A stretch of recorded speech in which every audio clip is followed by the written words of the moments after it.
Welcome back to the Carl Sagan Show. I'm your host, Carl Sagan, and with me tonight is Carl Sagan and Carl Sagan. Tell me, Carls, how are you doing tonight?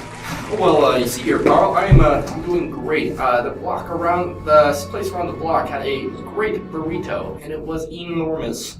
Very interesting. Carl, how are you tonight? I am doing well, despite the immense flight I had to take to be here today. I'm just glad I am here on time.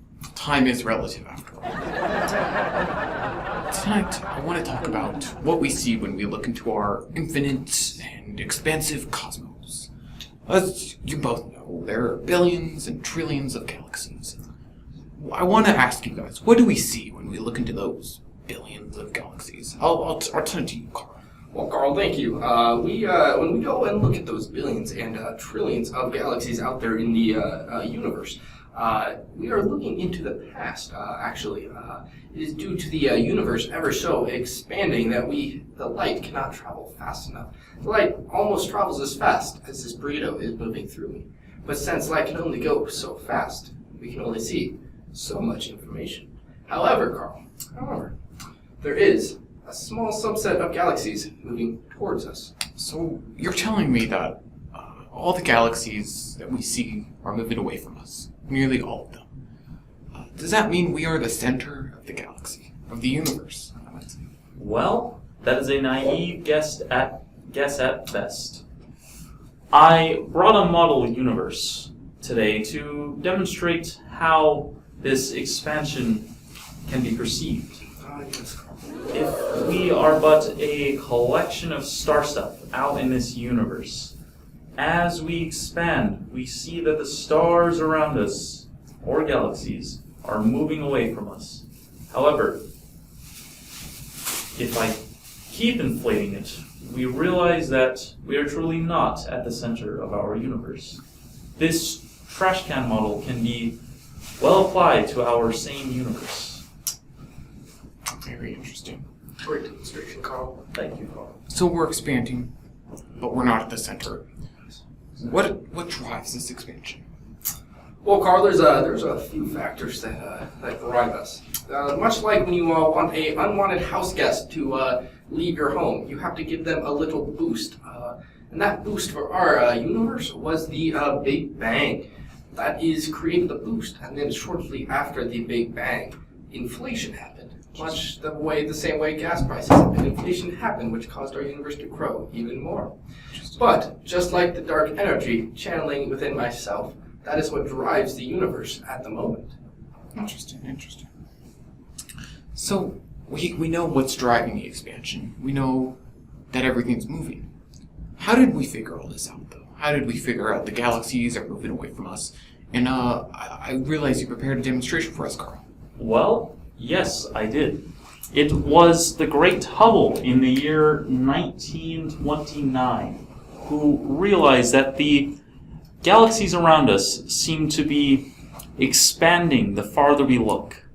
To realize what this means, we must look at galaxies. If we look at a normal galaxy in an otherwise static or non-moving universe, we see that a beam of light hits our eyes like normal. However, if a galaxy is moving away from us at some speed, this light begins to get stretched out or redshifted to our eyes. Hubble found that the farther we looked, the larger this redshift, and thus the larger the speed of these galaxies moving away from us are. He found that there is a relation between how much a galaxy is redshifted and the distance. It is proportional by some constant, which we know now as the Hubble constant. Thank you. Great demonstration, Carl.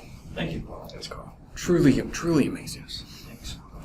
With all this talk, it makes me wonder, what is the fate of our universe if everything's expanding away?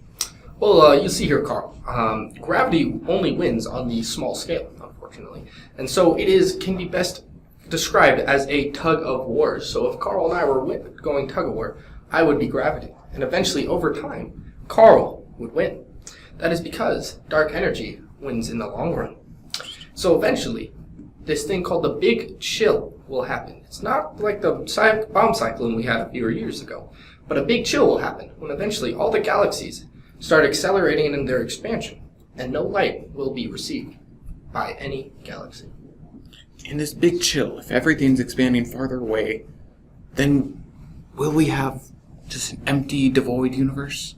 Well, to add on to my colleague's astute explanation, as this universe is expanding, current cosmological predictions show that it is also accelerating in its expansion. This means that over time, it will not just be distant galaxies expanding away, but nearby galaxies, and soon even stars themselves. Once this expansion reaches faster than the speed of light, the universe will be cold and dark to all that inhabit it. Truly, a grim fate. Indeed. Well, Carlos, unless we have anything else to say, I think that about wraps up tonight's show. Tell us anything new going on. The floor is yours, Carlos. Well, Carl. Well, we have a new book out on cosmology. It will be a New York Times bestseller. We will be here after the show to sign copies. Yes. And to end our show, although the universe may be expanding faster and faster beyond our eyes, we are getting closer. Good night, world.